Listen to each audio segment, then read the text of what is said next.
First off, before we begin, we have some news. Those of you who've been following us for a while, thank you. We appreciate each and every one of you. And to those who've recently joined, welcome, and thank you too. But you will have noticed that we are in the process of rebranding ourselves. We are still a podcast where two nerdy friends talk about history, but our previous name, TARBIS After Hours, made people think we were a Doctor Who podcast. We don't mind, we love Doctor Who, but we didn't want to disappoint anybody. So, we put it out to a vote. There were 6 options, which you whittled down to 2. And we love them both so much that the one that won we will have as our name, and the runner-up we will have as our slogan. So, without further ado, welcome to the new and improved A Nice Cup of History. Now, let's get historical. This week, we've gone for a topical episode.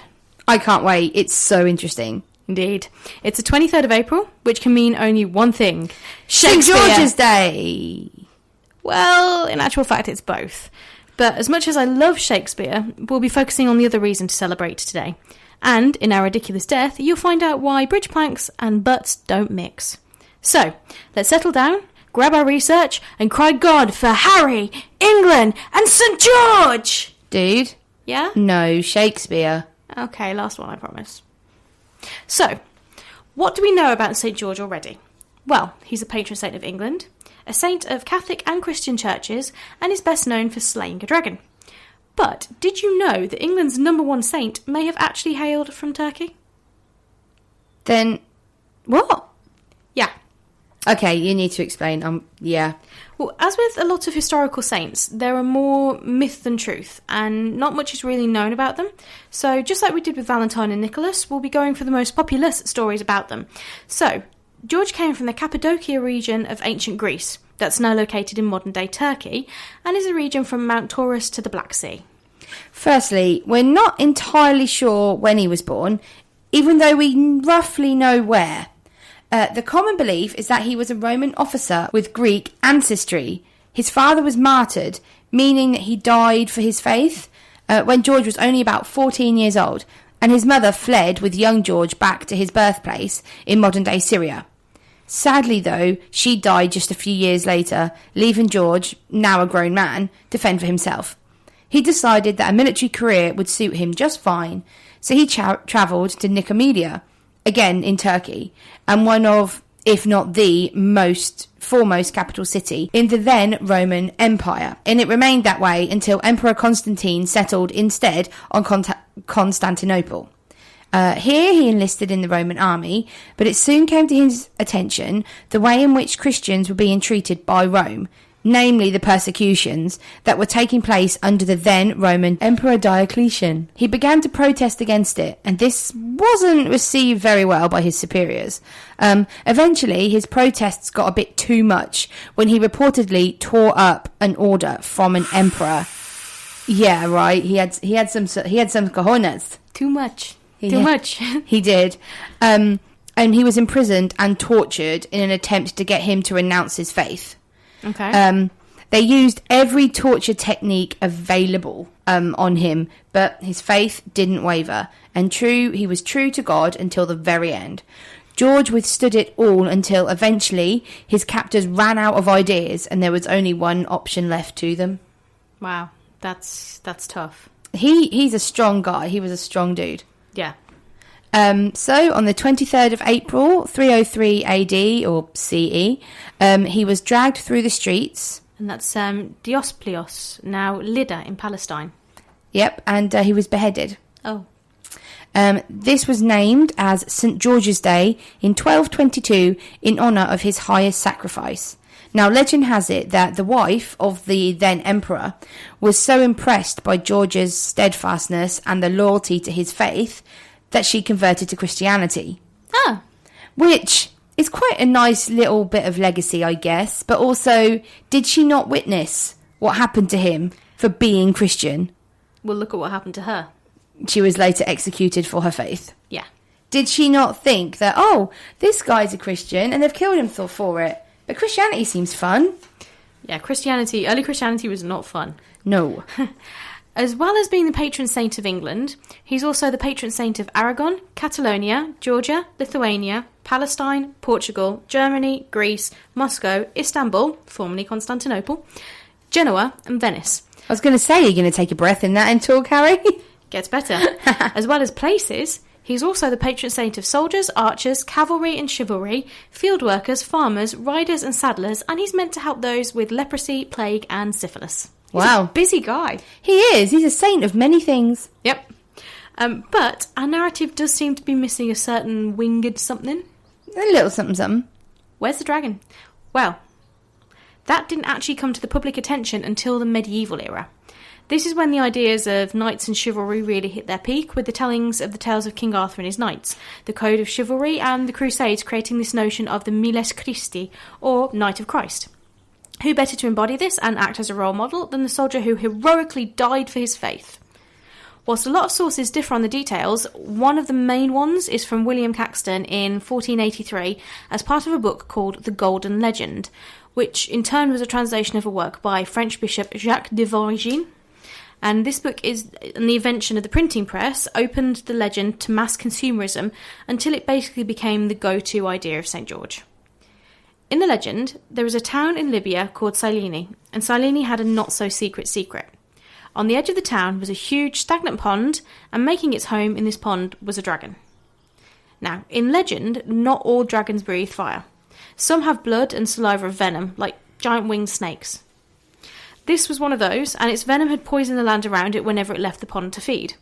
The people of Cyllene were fearful that their crops would fail and their families would die during the dragon's roamings, so they tried to placate it. As you would, you can't kill it, no one's strong enough to, let's try and calm it down and stop it from going off on a wonder. Yeah. To start with, they gave it 2 sheep a day, and this worked for a while, but the dragon grew and so did its hunger. So they switched it up to 1 sheep and 1 man. In order to choose who should accompany the sheep on its final journey, the king of Cyllene decreed that there should be a lottery and that all citizens must enter. And so this continued. The population of the town and her sheep herds were being diminished day by day, until one day the lot drawn belonged to the king's daughter. The king, obviously, tried to wiggle out of it, but his people wouldn't hear of it, understandably. Yeah. If they had to lose their loved ones to this beast, then so should he. Fair's fair. Definitely. So he dressed her up in the finest dress, gave her jewels and finery as though he was sending her off to be married. He kissed her, hugged her, blessed her, and then sent her on her way to a horrible death.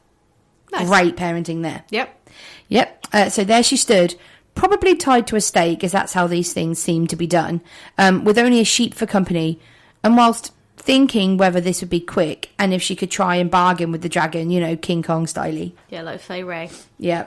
Then up came a no doubt handsome young man in his fine armour, carrying a lance, and a single red cross on a white background being his only sigil. As any sane man would when coming across a woman and a no doubt disgruntled sheep standing alone at the edge of a lake, he asked her what was occurring. Yeah, you would, wouldn't you? You would be like, so what's up? She didn't really have anybody else to talk to, sheep not being really renowned as stellar conversational partners. No. So she told him everything. Okay. Very sensibly, actually, for, these sort of stories, she then urged him to take his horse and, foxtrot Oscar the heck out of there before he became the amuse-bouche. George, being the brave knight that he was having none of it. And as he cut her loose, he said to her, "Fair daughter, doubt ye not no thing hereof, for I shall help thee in the name of Jesus Christ." Rough translation, chill girl, I got this. I would have preferred that. Chill, girl. I got this. So, whilst they were exchanging pleasantries, like some sinister pantomime villain, the dragon started to rise out of the water in the background, slimy algae dripping from black, shiny scales, teeth like knives glinting as a wicked smile spread across its leathery lips when it spotted dinner and a snack. That sounds creepy, mate. Just painted a nice picture there for you. Yep. A metal man, a woman, a sheep and a horse. The village had outdone itself. And look, one of them had even brought a lance for him to use as a toothpick. Wait, the metal man and horse were charging at it. What's going on? With no doubt rousing battle cry, George charged the dragon, sword and spear drawn. His balance must have been really good on that horse, by the way. So he wasn't holding on to the horse at all. He had a sword in one hand and a spear in the other. Yeah, and he was just holding on to it Dem with his legs. thighs. Mate, his thighs. He'd be thick. And he struck the beast, sticking his spear in and using it to throw the dragon to the ground. Yelling to the princess, he told her to bring her girdle and tie it around the neck of the wounded dragon, tying her garter to it. Remember that, garter. She did as she was told, and instantly the dragon stilled, becoming nothing more essentially than a scaly puppy. I do have a question though. If this dragon was really big, how big was her girdle? I mean, we didn't say the size of the princess. She could be a plus-size princess. That's cool. These things happen. Yeah, but still, you'd need to be like a million times plus size to get your girdle around the neck of a dragon. I mean, the fact that there's a dragon in the first place, it might be a magic girdle, if we're honest. Yeah, that's the weird part of this whole thing. So back to the story. Yeah. George and the princess then dragged the poor defeated dragon into Selene, reassuring the people that panicked at the sight of this beast that it was okay. It wouldn't hurt them. Well, yeah, if it's been terrorising the village for ages and all of a sudden just strolling in, you'd be like, guys? Yeah, like, what is happening? Where? And they'd just be like, nah, mate, it's fine. Yes, chill, guys, we got this. It's got my girt around its neck. Like, Yeah. What else can it do? When they reached the centre of the town, people started to gather, including the king, who was no doubt relieved to see his daughter, though I should imagine that she said that, she'd be dealing with him later. Well, yeah, it's like, seriously? You put my name in the lottery? What were you thinking? And you let me you were going to literally have me eaten. Yeah, it's like, whose idea was this lottery in the first place, Dad? Right. George then turned to address the crowd, and he told them what had happened. Then he told them that he could leave now. He could let the dragon loose, and they could continue as they were before. Or they could convert to Christianity, be baptised there and then he would slay the dragon. As nothing promotes nothing promotes religion, quite like the impending threat of an angry, wounded dragon being let loose inside the town walls, the people agreed to be baptised. The king was first among them. Fair enough, I suppose. Yep, and as George was true to his word, once they had all been baptised, he took his spear and drove it through the heart of the lion. Of the lion? The lion? Lions and tigers and bears! Oh my! Let's start that one again, shall we? Yep. George was true to his word, and once they had all been baptised, he took his spear and drove it hard through the heart of the dragon, killing it. He then hired 4 ox carts, loaded the body up, took it out of town, and slung it on the fields so that its poisoned blood ruined all of the crops. Way. Now, we're not saying that George was a bit of a douchebag, but those were some pretty dick moves there. Like, first he threatens a town with either convert or you'll die. Yep. And then he ruins their food source through careless disposal of a venomous dragon corpse. Not cool, George. Not cool. No. The people were obviously okay with it, however, as not long after the king decreed a church be built and it was dedicated to Our Lady and St. George. So it's like, yay, we're happy and we'll build you a church. Yay. On the site where the dragon was killed sprang a spring of water with healing properties for all who drank it. So I suppose there's some advantage there. I suppose. And so our valiant, maybe, hero rode off into the sunset. Another job well done to rejoin the army, tear up an order and lose his head. There are legends that he then went on a bit of a dragon-slaying spree, and this was how he ended up in England in around the 12th century, so he must have been, looking good for his age. Mm-hmm. Where he slew another of the poor misunderstood lizards on top of Dragon Hill in Uffington in Berkshire. Where the dragon's blood touched the earth, no grass grows, even to this day. Oh. I mean, it probably has nothing to do whatsoever with the type of soil, probably. Totally dragon's blood. Totally. So, to the best of our ability, that there is the life and legend of St. George. King Edward III named him as patron saint of England in 1350 and formed the Order of the Garter in his name. Oh, garter from the girdle. Yep. Ah. As stated by Pope Gelasius, St. George is among the saints whose names are rightly referenced among us, but whose actions are known only to God. Basically, we don't have a flipping clue. No. We can only guess. So that's pretty much all we could find. Apologies. That's pretty much all we could find when it came to St. George. Yeah, basically. That was it. I mean, there's a couple of legends of him slaying dragons here and there, but that is the crux of it. Yeah. And as with St. Valentine, there was several saints called George, all with different sort of things. But yeah, this is the one that we can say that is the patron saint of England. Yeah, the general consensus, George from Turkey, disobeyed the emperor, beheaded. Sainted. Canonised is the term. Oh, I did not know. Why? Put into canonical law, it's made canon that they are a holy person. Is that where the whole canon thing comes from in, like, TV shows? Yeah, if it's canon, then it's biblical, it's absolutely correct, it's 100% true, it's like basically the word of God. So there's a load of nerds out there that has took, like, this massive biblical honour and turned it into something that means, yeah, those two are going to be together forever, it's canon. Essentially, yeah. That's fantastic. In the shell of a nut. Yeah, so we're now on to our ridiculous death. This one has intrigued me. Yes. It's a guy called Humphrey de Bohun. Okay. He was the 4th Earl of Hereford from about 1276. All sounding good so far? Yep. He was a member of a powerful Anglo-Norman family of the Welsh Marches and was one of the Ordainers who opposed Edward II. Okay. Okay. So he was obviously in charge of, he was the 4th Earl, so he had quite a lot of power, he was quite respected in a way, and he not much is really known about his life because it wasn't that exciting. Okay. He married Elizabeth of Rhuddlan, Elizabeth Plantagenet, who was daughter of King Edward I of England, and his wife Eleanor of Castile, and they got married on the 14th of November in 1302. Okay.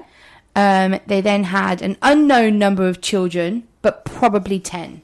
Well, yeah, you would have had a few just to make sure that they survived, at least half of them survived past infancy. Yeah. And until the Earl's death, the boys of the family, and possibly the girls, were given a classical education under the tutelage of a certain Sicilian Greek master, Diogenes. The Diogenes? Mm-hmm. It can't have been the Diogenes. That's what it says. Not Mr. running into the Senate with a chicken saying, "Behold a man, Diogenes." That's what it says. Okay. But we can look into that, but it's what it says. That is what my research has told me. I mean, it might be another Diogenes, like same name, but or a Greek Sicilian master. Yeah, with the same name. It's quite common. I mean, Plato wasn't even a name; it was a nickname. Imagine but anyway, if we digress. Diogenes was like a real name. I might name my child Diogenes. Okay, back to the death. Anyway, so there was a battle. Yeah. The Battle of Blackburn. No. Mm-hmm. There was a battle. Okay. The Battle of Bannockburn. And that was one that he kind of won that one, and it was quite successful. And it was where he died. Right. He died at a place called Boroughbridge. Okay. Rebel forces were halted at this point by loyalist troops at the wooden bridge at Boroughbridge in Yorkshire, where Humphrey de Bohun was leading an attempt to storm this bridge. Okay. And this was on the 16th of March, 1322. Although the details of his death have been called into question, his death may have been particularly gory. And this is an account from Ian Mortimer of his death. The 4th Earl of Hereford led the fight on the bridge, but he and his men were caught in the arrow fire. Mm-hmm. This one of de Harclay's pikemen was concealed beneath the bridge. Oh. The Earl of Hereford was crossing said bridge, and he thrust upwards between the planks and skewered the Earl through his anus, twisting the head of the iron pike into his intestines. Damn! His dying screams turned the advance into a panic. Well, yeah, they would. I mean, you just harmlessly crossing a bridge in the middle of a siege, and then boom, strap the bum. Yep. Yowza. I mean, I'd like to think it would have been quick. Surprise, motherfudger. Yeah, but yeah. So this Earl, who was essentially the son-in-law to King Edward I, he popped it with a pike at the pooper. Pike up the pooper. Yeah. Absolutely amazing alliteration. You're very good. Ow. Yeah, it makes my butt clench. I mean, it was bad enough until you turned around and said, and he twisted it. I was like, And into his intestines. Right. Cool. Well, thank you very much for listening to this week's podcast. Yep. And from me, Emily, and baby Diogenes, We shall speak with you next Tuesday.